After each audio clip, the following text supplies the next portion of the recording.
Today is a great day because we have new good Switch 2 news and exciting details on the system and how exactly we're going to play it. These seem very legit, so good morning Mario and good morning Switch fans. Hope you're as excited as I am. And even if you're not, this is really cool. We're finally getting the pieces put together quite literally, magnetically, for what the Switch 2 is going to be like. And this comes from a very reputable source. I'll tell you that right off the bat. A source that correctly got leaks right about the Nintendo Switch OLED, its kickstand, and its Ethernet port. So we are on good, safe ground here. This isn't some pie in the sky rumor. It's good news. So what's going on, everybody? It's Zach from SwitchForce. I'll get out of the way that there are two new Animal Crossing Lego sets that were announced.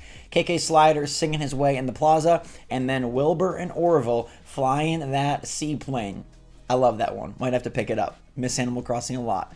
Love to all of you who watch those videos with me. But in the meantime, we've got Vandal coming to us with a report on the Switch 2. Now, VGC is reporting this. Vandal is a Spanish site, and they claim that Nintendo Switch 2 Joy-Con are going to be magnetic. They will magnetically attach to the system, which is honestly pretty bonkers. Now, if you're picturing this in your head, these magnets have to be very strong. Otherwise, these things, you wiggle it, and it's going to be flop.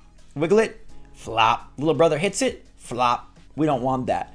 We don't want the new thing for Joy-Con to be Joy-Con flop instead of Joy-Con drift, but it's very interesting because magnetic Joy-Con are dramatically different from the rail-based system we have on the current Joy-Con. You know how we slide those Joy-Con on, and then you slide them off, you press the button to make sure that it's disengaged, and then whoop, off it comes.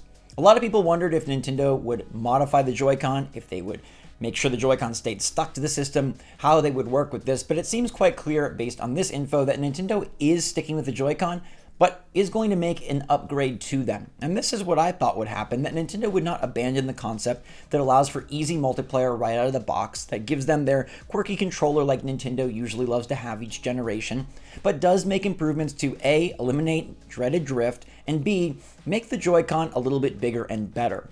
The fact that they are going to be magnetically attaching means to me that the Joy-Con has been reworked, and it would be very silly for Nintendo to just change out the rail system for magnets. Although as long as the magnets work, I prefer it. I actually busted a Joy-Con for the first time ever. It got stuck on the rail.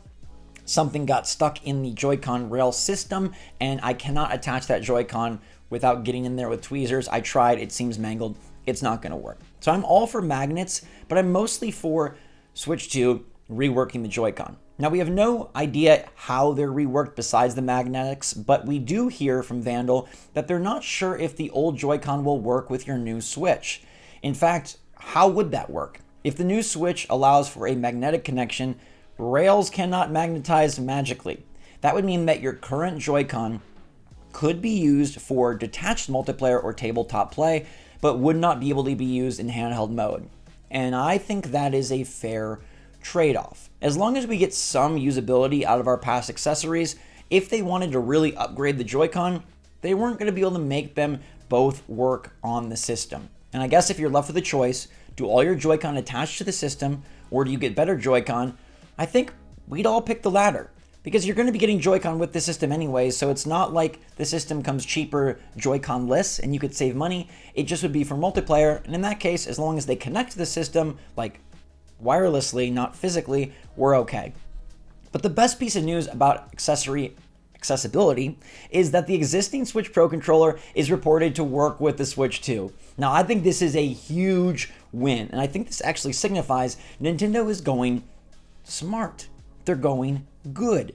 Nintendo is known for milking, right? We just talked about that earlier this week, how they just want to max their money. They're greedy, they're scorched earth when they try to take down Gary's mod, they try to take down Suyu and Yuzu and Palworld mods. But allowing us to use our old Pro controllers on the new Switch makes a lot of sense and is thankfully not a money-grubbing move.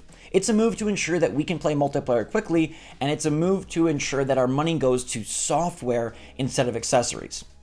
Controllers are one of the most expensive things that you have to deal with when you buy a new system, right? You got freaking $80 controllers out there now, and that is a ton of money, more than a game.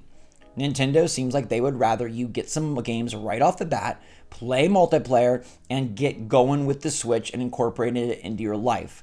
I love that the Pro Controller can work because even though they probably will make some sort of like elite Pro Controller or some sort of modified Switch 2 Pro Controller, the fact that this works is great. You don't need to buy anything then except the system itself. You'll get the new Joy-Con that magnetize, you'll have your old Joy-Con that probably wirelessly connect, and you'll have your Pro Controller that is going to work with the Switch 2.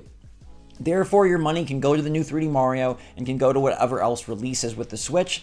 And the fact that this would really support multiplayer sessions off the bat makes me think that Nintendo will launch a major multiplayer title within the first 12 months of Switch. Whether that's a new Mario Kart, whether that's a new Smash Brothers, who knows what it could be. An Animal Crossing that has much better multiplayer capacity. I think Nintendo will emphasize multiplayer because you'll all have your Pro Controllers, and that is a great sign in my opinion. Better Joy-Con, keep the Pro Controller, allowing it to work. Like, this is Nintendo operating smartly. Obviously, there's a lot of ways that it could go wrong, but I do really love that they would allow some accessories to carry over, as they've done a little bit in the past, but you still need the brand new Joy-Con if you want to play it in handheld mode. Yet I'd argue there are better ways to play handheld mode with things like the fixture, where you can use a Pro Controller, or other things like the cracked Nitro deck, where you can slot the system in. So the Joy-Con being magnetic, hopefully it's a good fix. Hopefully, more than anything, it allowed Nintendo to rework the Joy-Con. We've heard that the screen will be bigger, more like an 8-inch system, and I bet the Joy-Con are bigger as well. You can't have little dinky Joy-Con attached onto the Switch, especially with magnets. It needs to make a secure connection probably at the top and the bottom. So I'm expecting bigger Joy-Con, and that is another reason, outside of the magnets, that it will not work with your old Joy-Con for handheld play. And so that just makes a lot of sense. Like, hey, if the screen's bigger and the old Joy-Con weren't going to work anyways, let's rework the Joy-Con and make them a superior product. Maybe it was chicken or egg, I don't know, but either way, bigger system. We need to redo the Joy-Cons, no drift. This is good news. And I know there's some people that'll be bummed, thinking Nintendo should have abandoned the Joy-Con completely. And this report from Vandal basically confirms to us that Joy-Con are here to stay. Now, I'm not the biggest fan of Joy-Con, and frankly, I never play with Joy-Con anymore. But I do think the Joy-Con have room for improvement and could be a very serviceable, viable controller option. They just need to be better. They need to have bigger buttons, they need to have better sticks, and they need to not drift. If these magnetic Joy-Con can improve on those three categories, then I'm into play with Joy-Con.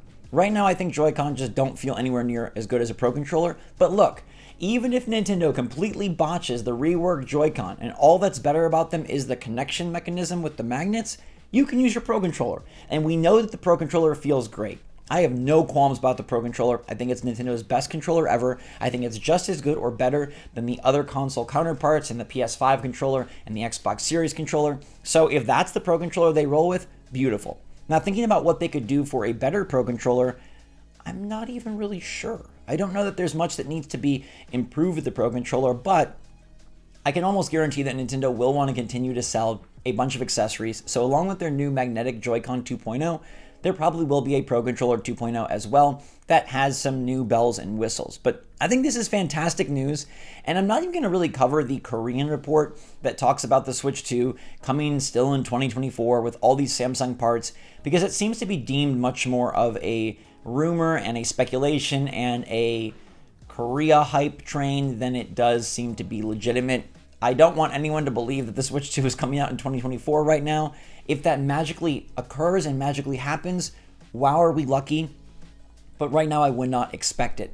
Although it's interesting timing hearing Vandal talk about these Switch 2 details, I'm not really sure why. Unless Nintendo has had some sort of event or some sort of preview, or they are prepping something to get announced, why now?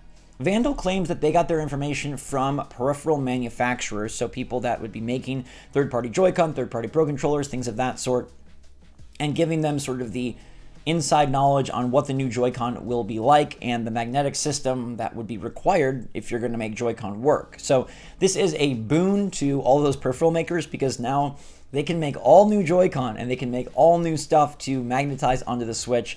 I think this is really good news. I don't think there's anything bad about this unless you're such a Joy-Con detractor that you wanted Nintendo to go with built-in controllers, but I don't believe that was ever going to be the case. They'll sell you a Switch 2 Lite that has the controllers built in, and that's the one that you'll get if you want it to be the most solid construction. I've always thought Joy-Con were here to stay. I just need them to get an upgrade, and I think this magnetic connection is our ticket to a better Joy-Con that could surprise us and could be bigger and could eliminate drift, could have better buttons, could have better sticks, and could therefore be the controller that we always hope the Joy-Con would be. There's plenty of good things about that controller, including its flexibility of play, the ability for multiplayer, and just the fun collectible nature. If Nintendo can nail it this time around, I am back on the Joy-Con train. But keep your Pro Controller for sure, because that is absolutely going to work, and I bet you the Joy-Con can wirelessly work as well. Let me know what you think about magnetic Joy-Con, Pro Controller carryover, and more in the comments down below. I'm super excited by this. Hopefully we get more leaking out soon. Maybe the floodgates have begun to open. We'll have to wait and see. But in the meantime, thanks so much for watching. Stay safe, stay healthy, stay happy, stay positive out there. Love you lots. SwitchForce out.